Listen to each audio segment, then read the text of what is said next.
5వ తారీఖు రోజు వెంకటేశ్వర కాలనీ, జైరాబాద్ వెంకటేశ్వర కాలనీ యందు ఒక దొంగతనం జరిగింది. దాదాపు సుమారు 12 లక్షల విలువైన బంగారం, సుమారు 16 తులాలు. అదేవిధంగా అంతకుముందు 3వ తారీఖు రోజు చిరాక్పల్లి లిమిట్స్లో గుడిగారిపల్లి విలేజ్లో ఒక దొంగతనం జరిగింది. అయితే ఈ 2 దొంగతనాల మేరకు ఎస్పీ గారి ఉత్తర్వుల మేరకు ఇన్వెస్టిగేషన్లో భాగంగా ఇన్వెస్టిగేషన్ చేస్తున్నప్పుడు ఈరోజు 8వ తారీఖు రోజు అంటే ఈరోజు ఉదయం 9 గంటలకు వెహికల్ చెకింగ్ చేస్తుంటే సిఐ శివలింగం గారు, తర్వాత టౌన్ ఎస్ఐ కాశీనాథ్ గారు, తర్వాత చిరాక్పల్లి ఎస్ఐ రాజేందర్ రెడ్డి గారు, మరి అదేవిధంగా నర్సింహులు ఎస్సీ, తర్వాత జైపాల్ రెడ్డి, తర్వాత నర్సింహులు హెడ్ కానిస్టేబుల్ సయ్యద్ అస్లాం, వీళ్ళందరూ కలిసి పస్తాపూర్ దగ్గర వెహికల్ చెకింగ్ చేస్తుంటే ఒక రెడ్ కలర్ మోటార్ సైకిల్పై ముగ్గురు వ్యక్తులు వస్తుండగా వారిని పట్టుకొని విచారించగా వాళ్ళు ఈ 2 నేరాలు కూడా గతంలో అంతకుముందు చేసిన, అంటే 5వ తారీఖు నాడు 8వ తారీఖు చేసిన నేరాలు వాళ్ళు ఒప్పుకోవడం జరిగింది.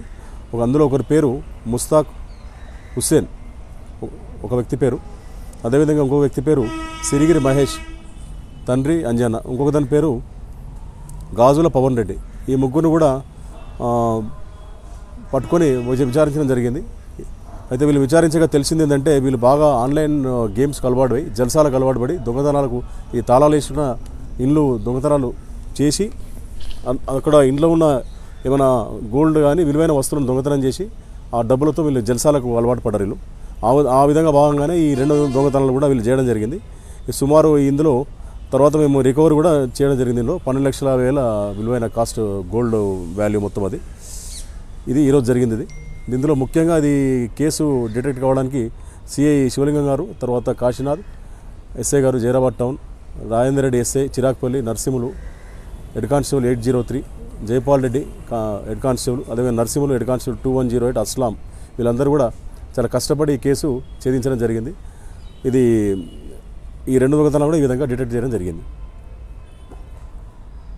మా మనం ఏంటంటే పోలీసు దారి మనం ఏంటంటే పబ్లిక్కు దయచేసి విలువైన వస్తువులు ఇండ్లలో పెట్టుకొని తాళాలు వేసుకొని పోతే కొంచెము అది భద్రత కూడా కాదు అది. ఎందుకంటే మనం every day and night patrolling చేస్తాం, కానీ మీరు కూడా కొంచెం జాగ్రత్త తీసుకుంటే చాలా మంచిదని పోలీసు వారి తరఫున మీకు విన్నపం.